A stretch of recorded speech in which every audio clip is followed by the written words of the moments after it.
Good gear changing for a woman. Nice compliment from a man. You ought to hand it to the men who created a gearbox so silent and responsive.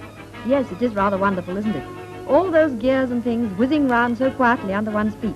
Well, nearly all the gears in this gearbox of yours are in constant mesh. That means they're connected to their shafts by couplings to transmit the power. You see? I'm afraid I don't see. Well, when you move the gear lever, you move these couplings, and they engage the gears smoothly by means of their synchromesh mechanism. I can vouch for the smoothness. Of course, at one time all gears slid into mesh, but now with constant mesh, we can use gears with slanting or helical teeth to ensure that they always rotate in silent engagement. Silent engagement? That sounds romantic. It is romantic. When you realize the story of careful workmanship and accurate production that lies behind silent and certain gear operation. I hope I'm not boring you. I'm all attention. Now let me tell you.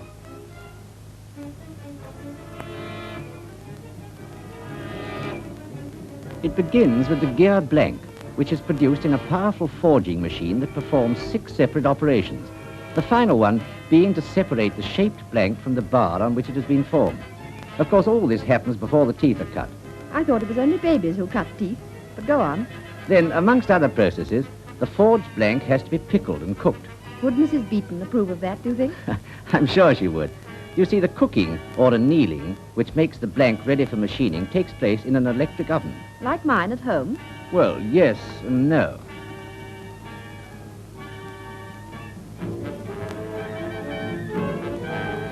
The heat has to be very carefully controlled, and as the process must be accurately timed, an electrical temperature recorder tells the operator exactly what is happening. But that's only the beginning of the story. Then comes all the machining, in which accuracy is the first essential. The internal diameter is first broached out. Poached? After pickling and cooking? No, broached, with a long cutter passing through the gear.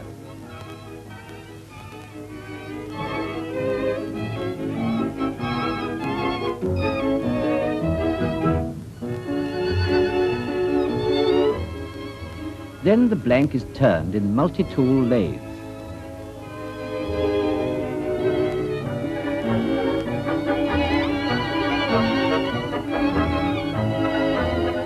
As many as 12 cutters turn down the surfaces, after which drilling provides the oil ways.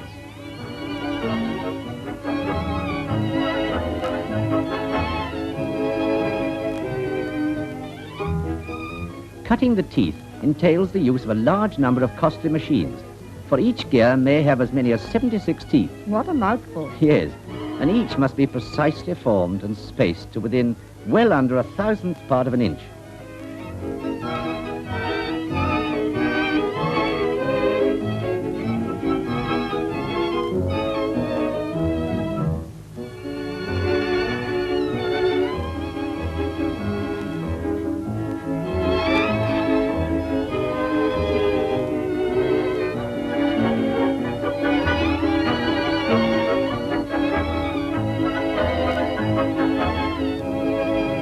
A special machine is used to remove the rough metal burrs left on the teeth edges by the gear cutters.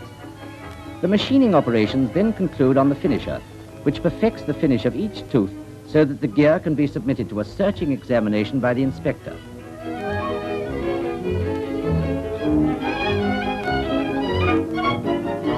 He checks the accuracy of the preceding operations, verifies the concentricity of every gear, and ensures that it will rotate accurately when in the gearbox.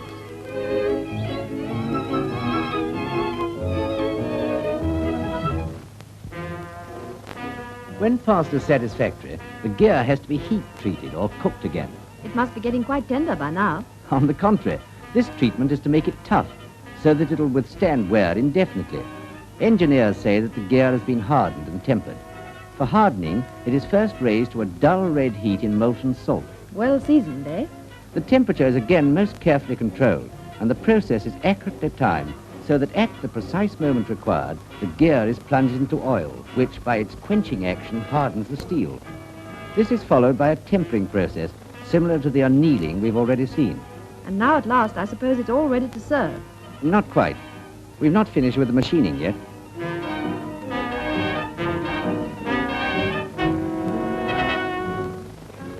The next thing is to grind the internal bore of the gear. for on this depends its true rotation in service, without which noise and wear would be inevitable.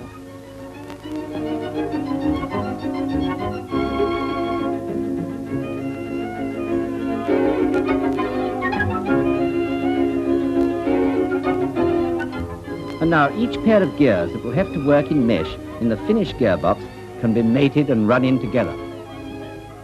It is here that the care and skill applied to all the machining processes are put to the test.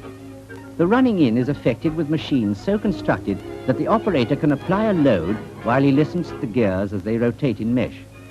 This is followed by yet another inspection, or rather audition, for the inspector listens for any fault.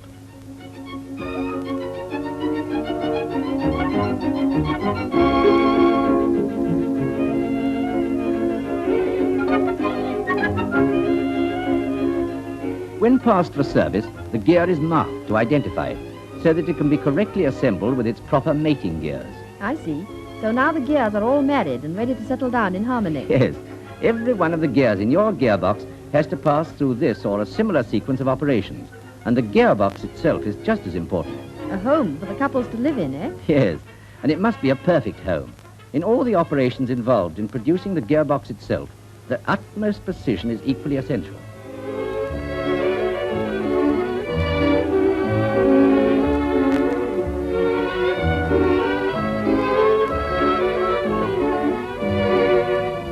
All faces are most accurately machined, and altogether with the many intricate boring and drilling operations, there are 26 distinct processes.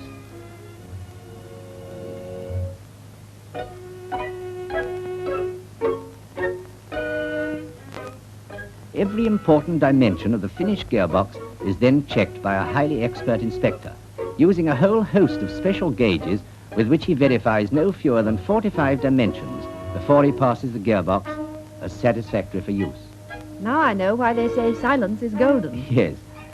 It's just a question of making certain at every step that every component is fit for its arduous duties. And you may be sure that an experience, second to none, is devoted to the problems involved in the production of this all-important part of your car.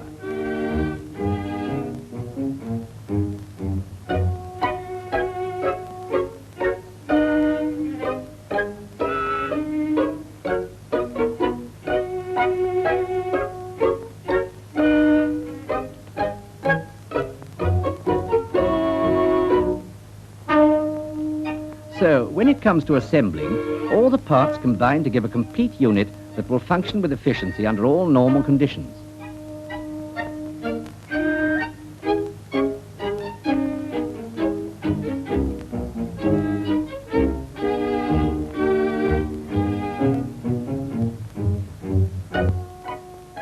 When all the gears and shafts are in place, assembling is completed by fitting the top cover with the gear lever.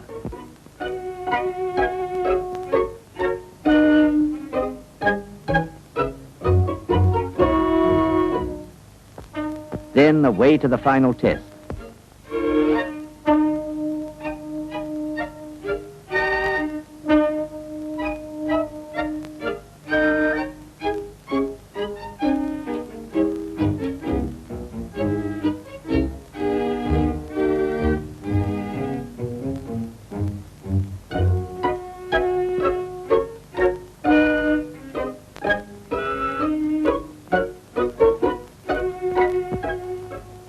Now that you realize all this, perhaps the pleasant and positive operation of the gearbox in your car doesn't seem so surprising after all. Not surprising. Well, perhaps not. Yet I confess I feel a little piqued. Piqued? Yes. I thought it was all due to my good gear changing. But the credit for silence, ease of control, and pleasant travel must go to the Austin designers and engineers.